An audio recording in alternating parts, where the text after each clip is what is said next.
rather than counting heads as you do in a poll, we try to get inside people's heads to understand what they're thinking.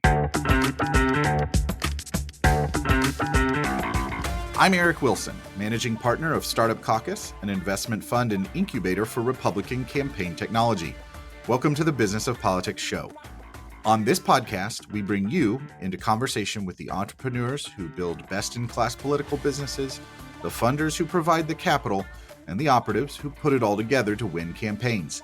Today, we're joined by Rich Thau, president of Engagious, a leader in dial test focus groups that shape messaging and strategy around corporate and issue advocacy projects. For the last 20 years, Rich has been in the room helping clients test, refine, and improve the content they create to persuade voters, customers, viewers, and even jurors. In our conversation today, we discuss the dial testing process, what swing voters really think, and how to ask better questions. Rich, where do dial test focus groups fit in relation to some of the other data gathering methods we've previously discussed on the show, like polling and voter file modeling? Well, it actually has a unique position in that pantheon of research tools. So let me basically sort of describe what we do. So a client will come to us, let's say it's a trade association, and they say that they're concerned that their public policy message is not resonating. So what we do is help them separate the wheat from the chaff rhetorically. So in the context of an online survey, let's say, respondents are typically shown a point-counterpoint debate over a particular public policy issue. It's an issue that, let's say, an association says, we're concerned the message isn't working for us, so that we want to test it. So it could be about something like drug pricing for prescription drugs, or some bank regulation, or the importance of clean energy. It could be a debate on any topic in public policy. And while they watch these videos, we create this point-counterpoint debate, and they watch them as a video on their computer. They slide a little red dot back and forth on their screen on a scale from 0 to 100, 0 being they totally disagree, 100 being they totally agree. And we take a reading from each person every second from the beginning to the end of each video, both the pro side and the con side. We aggregate all this information, and then we average it across all the respondents in the group. So the output looks like an EKG with lines spiking and dipping on the screen as you watch a video with the lines superimposed. So this all happens before the focus group ever takes place, like the day or two before. And then during the focus group, we play back for the respondents snippets of the videos they had just seen before the focus group, but this time with their moment-to-moment responses superimposed on the screen. And we use this to find out why they responded well to certain messages and poorly to other messages. So let's say you're looking at the line on the dial test, let's say it's at 87, and then the person in the video says something, the line drops to 43. You look at that, my God, there was a drop of 40 plus points. What's going on here? That's the purpose of the aided recall exercise in the focus group, where we play the clips back. And as a result of doing all this, we put messages into 4 buckets. Messages that are great and don't need refinement. If it ain't broke, don't fix it. The second category would be messages that work, but you have to tweak some of the verbiage to make it work better. The third are messages that are irredeemable. They just tank, and they have to be jettisoned completely. And the fourth category is sort of a more bottom-up type of approach, where we discover new messages that bubble up in the conversations with the focus group respondents, where they'll say, I'll ask a question like, you heard a lot of arguments today in favor of X or opposed to X. What argument did you not hear that you should have heard? And sometimes people will give some interesting suggestions, like, oh, you should have asked about this or said it this way as opposed to the ways you presented it to us. So to answer your question, it's taken me a long way to get there, Eric, but I would say, unlike polling, which is quantitative, the dial test focus groups are basically qualitative. So rather than counting heads as you do in a poll, we try to get inside people's heads to understand what they're thinking. Right. So, and I would say that polling by itself is far less useful than pairing it with qualitative methodologies like ours. So you can start to understand what is really happening for people. So you can both go wide in terms of a poll, and you can go deep in terms of small numbers of people, but with real intense focus on what they're hearing and why they're reacting the way they are to it. Eric, I can't tell you how many times, and you've been in these meetings also, where someone has said, they've seen a deck on a poll, for example, and someone in the room will say, well, 67% of people believe X or Y or Z because of such and such, and I'm sitting there sort of laughing to myself because I know that person is just guessing, right? And my response is, why guess when you can actually ask people? All right, you responded this way to a poll question. Why? What is going on for you? Tell me what's happening. Because that's where you get the richness of the data and you get the real explanation as opposed to just pulling it out of your you know what.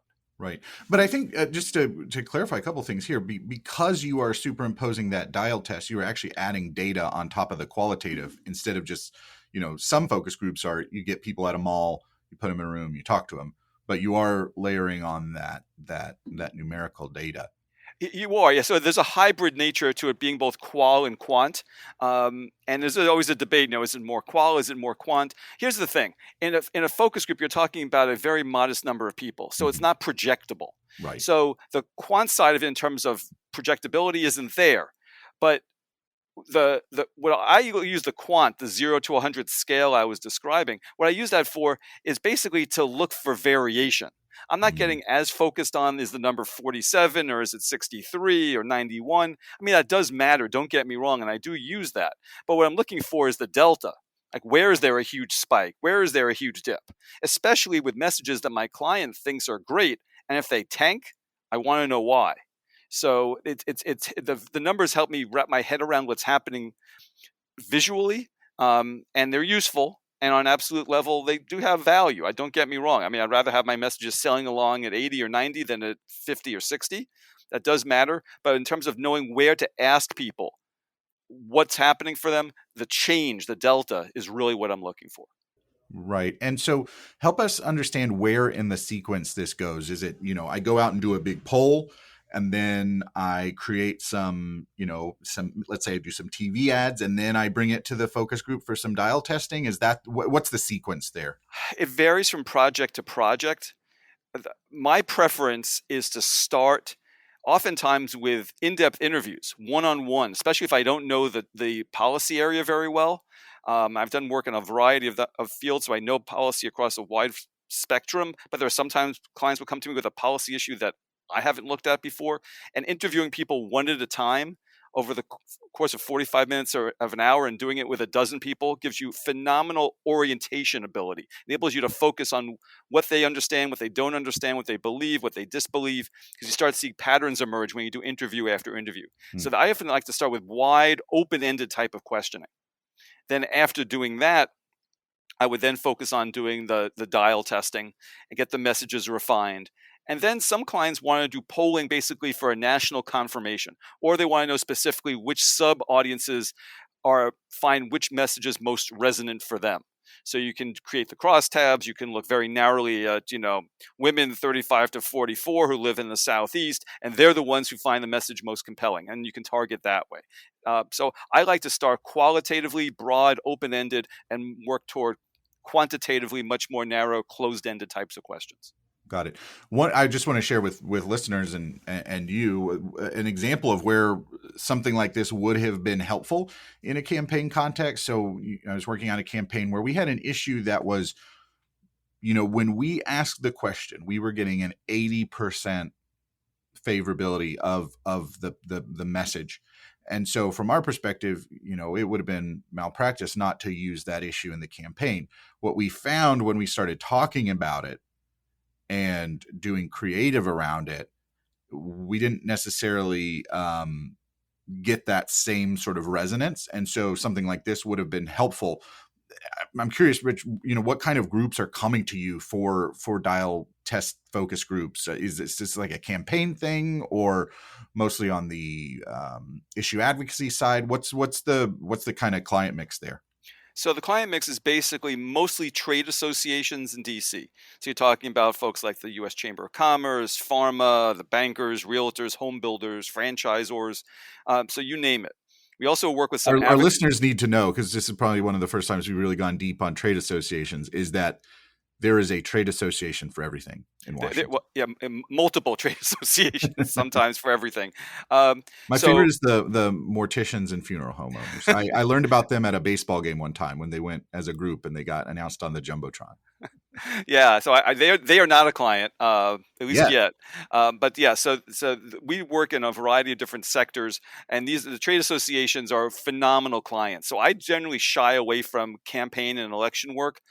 Um, Mainly because I love working on issues and battling over issues as opposed to battling against other candidates and other people. So that's sort of just my little weird thing about that. And also, trade associations are phenomenal clients as clients. So, they pay on time, they pay on full, you don't have to chase them down. Um, and it's also not cyclical the same way election work is, where by the second week in November in an even numbered year you have nothing to do. In this case, the cycle runs the entire calendar year, so there's much more consistency of work, which I really prefer from a business perspective.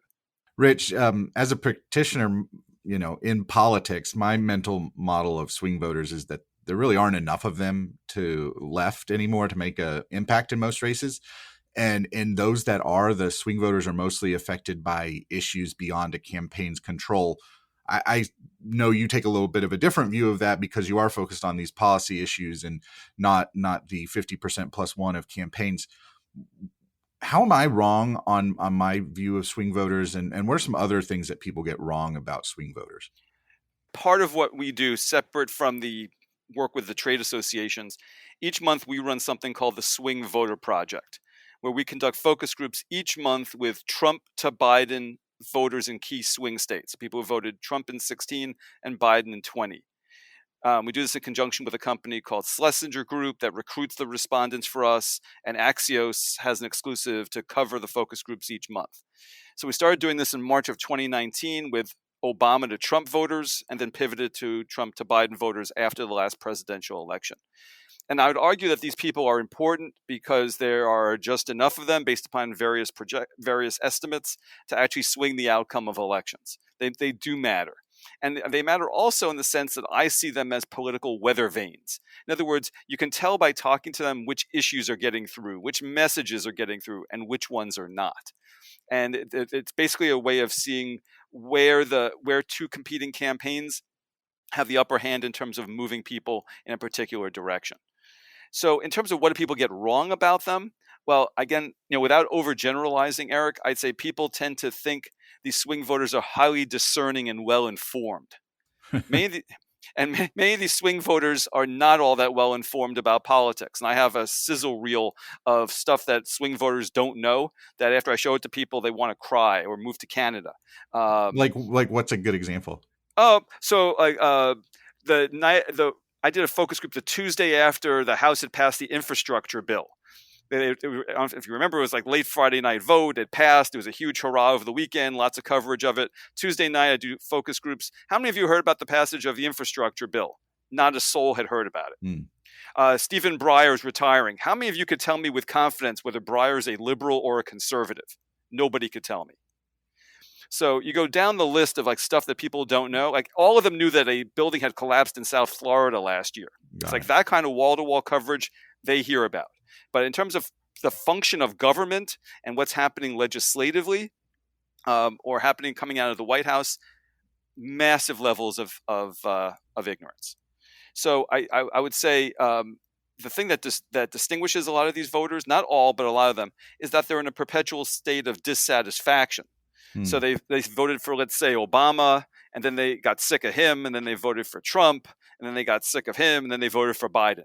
So they're people whose allegiance to party is very tenuous, but their allegiance to the candidate is for the time that they vote for them. But it's not as though they're going to hold on for dear life and stay with that candidate once he becomes president and he starts doing stuff that they don't like. There's a fickleness, I guess, is what I'm saying, particularly about these swing voters, because they are willing to go from such diverse people as Obama to Trump or Trump to Biden. It's concerning to me, I guess I'll say, that these are the types of voters who are driving a lot of public policy, right? Because, elected officials want to know what swing voters think, but they don't seem to be consistent. And, to be fair, most voters don't behave rationally. No, they don't, but they do act, I think, in their self-interest. The self-interest might not be rational to the two of us, but it's rational enough to them. Mm. Um, and they don't feel like they have to be consistent from election to election. I mean, they're in the voting booth or they're voting from home by themselves, ostensibly, and, they can do what they want, and they do. Rich, one of the really unique and challenging aspects of elections in the U.S. Compared to the rest of the world is how long they run. So in Australia, where I've worked in the past, they just had a national election. Campaign lasted 6 weeks. Ahead of the recent primaries in Georgia and Pennsylvania, I watched some focus groups you did about Roe v. Wade starting to come to the top with the leaked Supreme Court opinion. Tragically, there was another school shooting last week when we were speaking. That brought the question of gun control to the fore. How do you assess the long-term salience of issues like these when you've got a long time horizon and a lot of stuff happening? That's a phenomenal question, Eric. So here's the thing. I would say they fall into different types of buckets. And this is and because I'm able to do these month over month and ask questions after things like a school shooting tragically or after a Supreme Court decision is leaked, I can give you a real sense of the difference. So if you take an issue like a school shooting, if I go in the following week and I say, tell me what is the number one issue of concern to you these days, and I ask that question every single month, school shootings invariably, or some sort of mass killing, will be a top issue for a portion of the group. Guaranteed, because it's salient in their mind. If I ask the same question 2 months later and there hasn't been a school shooting, almost nobody will raise it. Maybe one person out of, let's say, 12 or 13. So it's the kind of issue, and foreign policy, by the way, fits into the same bucket. So if there's saber rattling coming out of Iran or North Korea, for example, and it's gotten a lot of news coverage in the last day or two before the group, people will mention it. But then it recedes very, very quickly. So basically, it always comes down to what's getting cut through in terms of the news and media and attention. For those singular events, yes. Compared to abortion, which is an issue that is sort of a long-term backdrop issue. And those issues are ones where you're dealing with rights, people perceive possibly loss of a right, where they're being also reminded of the opponent's position because of advertising, and you're playing to a very different type of emotion. And I think that as an issue, the salience of something like abortion is going to be very different than the school shootings. And so what I found, though, and what was interesting, is that in those groups I did most recently in May with Georgia swing voters, was that this construct that's been pushed out by the media in the last month or so, that November's midterms are going to be about abortion versus inflation. That those are the two issues that are going to be battled in people's minds. And, you're going to choose between whether you care more about a woman's right to choose or how much groceries and gasoline cost. And that's going to be like this battle. That was a sort of a false choice from the perspective of my swing voters. They said to me, no, there are a bunch of other issues that matter to us. And we're not just going to vote on those two.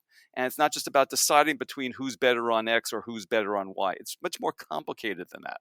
So, you got to be very careful to not overgeneralize and oversimplify. And again, that's one of the values of doing qualitative research, is that you see the nuance. And you don't see that in polling. In polling, you take two arbitrary issues, you set them up against each other, and you can say which matters more to you, A or B. And when you see that people choose A or other people choose B, you start to think, well, these are the only two issues that matter to people. Right. And that's just dumb. I mean, I know people do that because they want to make it simple and easy to explain, but that's not how at least my swing voters think. You're listening to the Business of Politics show. I'm speaking with Rich Thau, president of Engagious.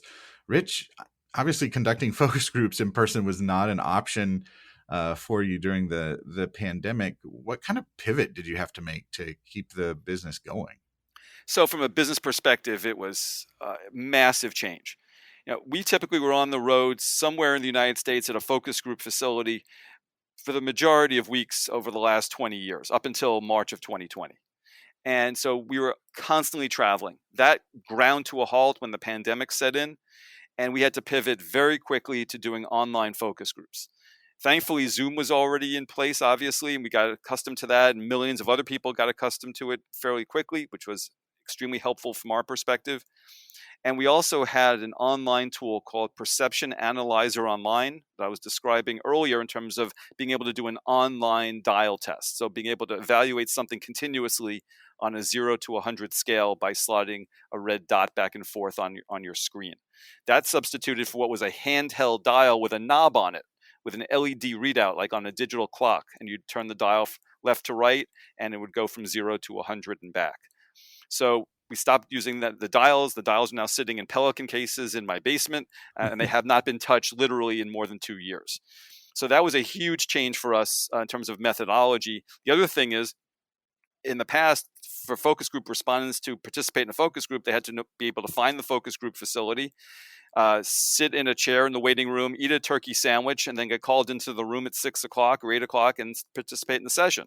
That has changed radically too. And what has become instead is my staff has to pre-qualify the tech capabilities of every respondent before the session takes place. We have to make sure they've got a fast enough interspeed, they know how to use Zoom.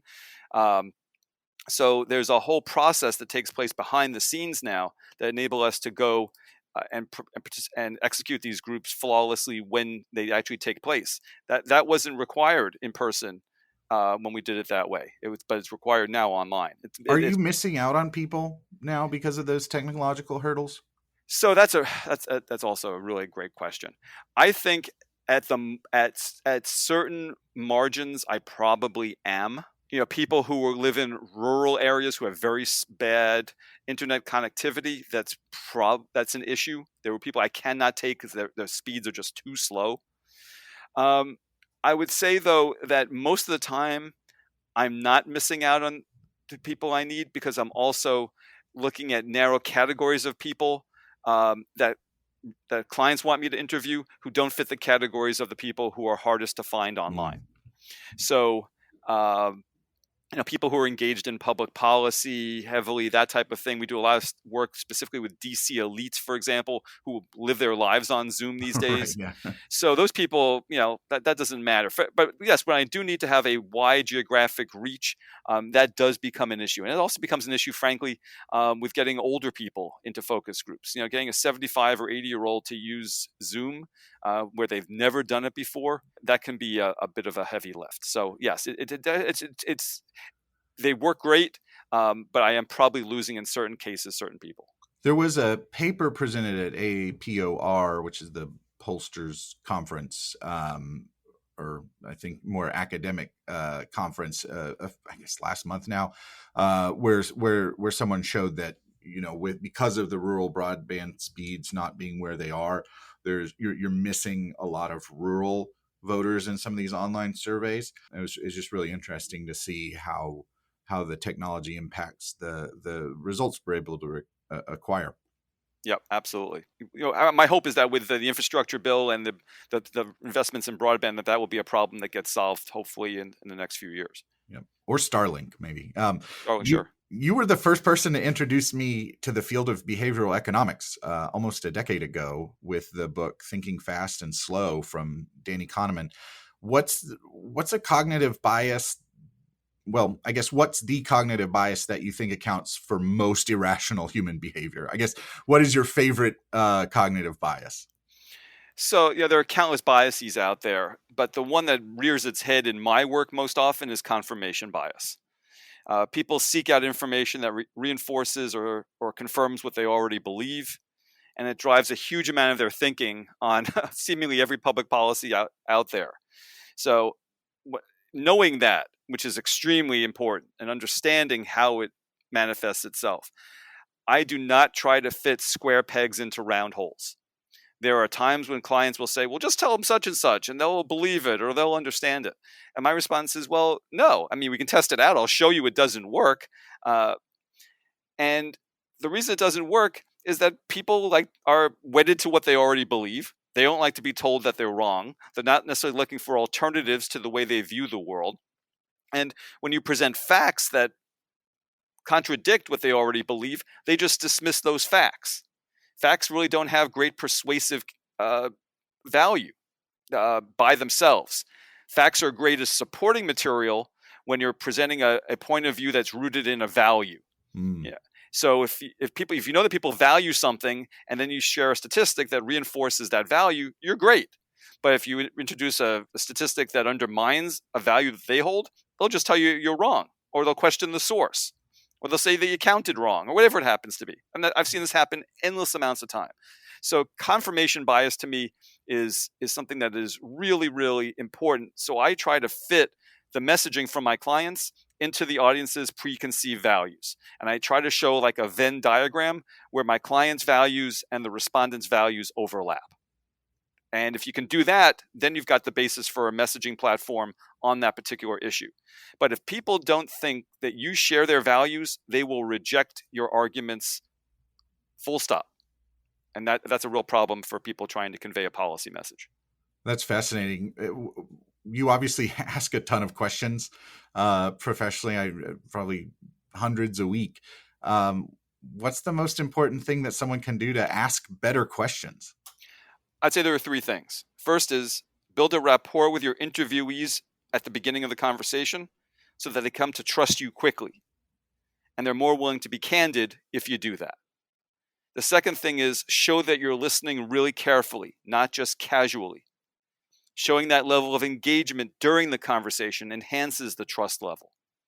And the third thing I'd say is when something surprising comes up, I suggest that you reply with, I just want to make sure I understand exactly what you're saying, and then repeat it back to them. And use that as a touchstone to drill deeper. Because again, you're showing that you're listening closely, and that you what they say matters to you.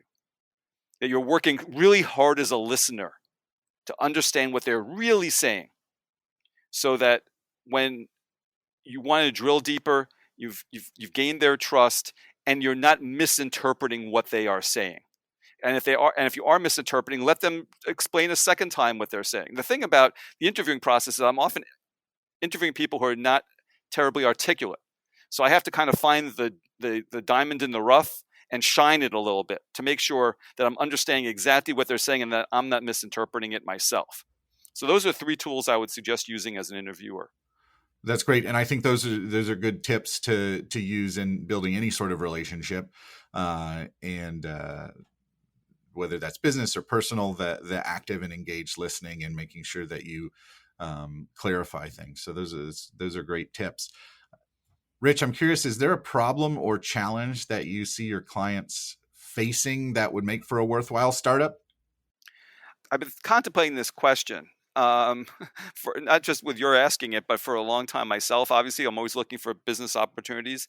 And I think one thing that is missing is, I'm dealing basically with the comms people at large institutions, these associations, advocacy groups, and so forth, and sometimes also large corporations where I do some work too. And I think that the fact that a lot of them don't really know much about social psychology or behavioral science is a real shortcoming for them. That if they had more of a background in understanding those disciplines, that a lot of the messaging challenges that they have would not look so large to them, and they'd understand why they're having the troubles that they're having. And that these tools just are not as prevalent as I would hope that they would be. So I think there's an opening maybe to bring more of this type of knowledge to more communications departments at large institutions so that people understood it. I would say that what's happening, though, is that you have a little bit of a gap where people who are my age, like in their 50s, weren't trained in this because it wasn't something that was taught in college. Mm-hmm. But people who are now entering their teams, who are now in their 20s, behavioral science, social psychology is taught very widely, and huge numbers of students take these classes. So they have an understanding of Kahneman and Dan Ariely and some of these other behavioral scientists, and they're able, like Jonathan Haidt, for example, who wrote The Righteous Mind, the leading social psychologist. Their work is much better known among people who are in their 20s than it ever was before. And as these people move up through the ranks and they gain more and more power within these organizations, I think that there'll be a sea change, and there'll be more of an intuitive understanding of these issues and the challenges, because the people who have been trained at this in their college careers. So I think it's a problem that will solve itself, but I think there's an opportunity from a business perspective to jumpstart it more now, and to get in front of more people who are in command, who don't really understand how these powerful tools can be used to enhance their effectiveness as communicators. Well, I want to thank Rich Thau for joining us today. You can learn more about Engagious and his work with the Swing Voter Project at his website, which is linked in the show notes. You can also catch the content that he creates for different media outlets there as well. And be sure and subscribe to the Business of Politics show wherever you listen to podcasts. And as always, if today's episode made you just a little bit smarter, please share it with a friend. They'll be smarter and they'll think you were smarter. So please, if you haven't already, leave us a rating and a review on Apple Podcasts so we can reach more people. And we'll see you next time. Thanks for listening.